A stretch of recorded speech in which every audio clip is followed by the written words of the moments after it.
जय श्री कृष्ण। आज हम आपको ले चलेंगे उस अलौकिक यात्रा पर जहां भगवान श्री कृष्ण की लीलाएं उनके जन्म से लेकर महाभारत तक हमारे जीवन को धर्म, भक्ति और प्रेम से भर देती हैं। आइए इस अद्भुत कथा की शुरुआत करते हैं। नटखट बाल कृष्ण और माखन की चोरी। गोकुल में नन्हे कान्हा मिट्टी के मटके से माखन निकाल रहे हैं।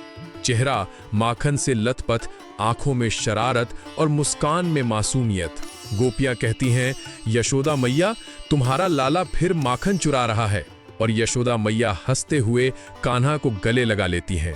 भावार्थ, ये लीला हमें बताती है कि ईश्वर अपने भक्तों के बीच खेलते हैं, उन्हें अपनेपन का एहसास कराते हैं। कालिया नाग पर विजय। यमुना के किनारे भय का माहौल था। पानी में जहर घोलने वाला कालिया नाग सबको डराता था। तभी नन्हे कृष्ण जल में उतरते हैं और विशाल फनों पर नृत्य करते हैं। दिव्य आभा चारों ओर फैल जाती है। ब्रजवासी जयकारे लगाते हैं कि कन्हैया लाल की जय। ये लीला हमें दिखाती है कि जब धर्म की रक्षा की आवश्यकता होती है तब ईश्वर स्वयं अवतरित होते हैं। गोवर्धन लीला। इंद्रदेव के क्रोध से मूसलधार वर्षा हो रही थी। ब्रजवासी भयभीत थे। तभी बालकृष्ण मुस्कुराते हुए एक हाथ से विशाल गोवर्धन पर्वत उठा लेते हैं और सबको शरण देते हैं।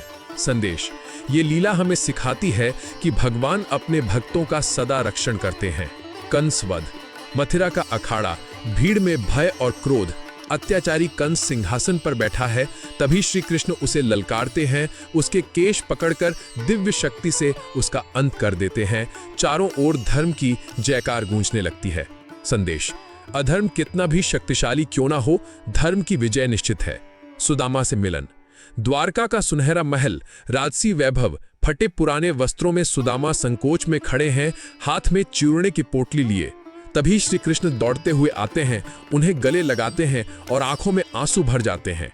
सच्चा मित्र वही है जो सुख दुख में साथ दे, और भगवान के लिए भक्ति ही सबसे बड़ा उपहार है। द्रौपदी चीरहरण में रक्षा। हस्तिनापुर की सभा में द्रौपदी असहाय खड़ी हैं, आंसुओं से भरी आंखें, हाथ आकाश की ओर उठे हुए। हे माधव, रक्षा करो।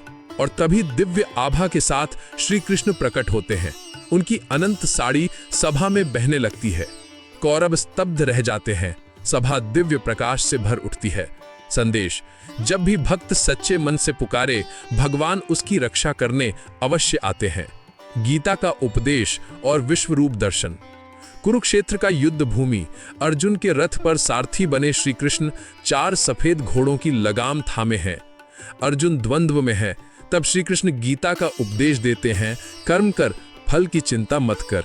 और फिर प्रकट होता है उनका विश्व रूप, असंख्य मुख, असंख्य भुजाएं, सहस्र सूर्यों जैसी प्रभा, जिनमें अनगिनत ब्रह्मांड समाये हुए हैं। अर्जुन फोल्डेड हैंड्स में नतमस्तक हो जाते हैं। संदेश, गीता का ये उपदेश आज भी हमें जीवन जीने की राह दिखाता है। अंतिम उपदेश और विरह। युद्ध के बाद सरस्वती तट पर शांत मुद्रा में बैठे श्री कृष्ण उद्धव को अंतिम उपदेश दे रहे हैं। चारों ओर दिव्य आभा फैली है। गोपियां विरह में डूबी हैं और श्री कृष्ण का संदेश सुनकर समझती हैं, सच्चा प्रेम देह से नहीं, आत्मा से होता है। श्री कृष्ण की हर लीला हमें जीवन का गहरा संदेश देती है, प्रेम, भक्ति, करुणा और धर्म की राह पर चलने का। आइए हम सब भी अपने जीवन में श्री कृष्ण के उपदेशों को अपनाएं और कहें, जय श्री कृष्ण।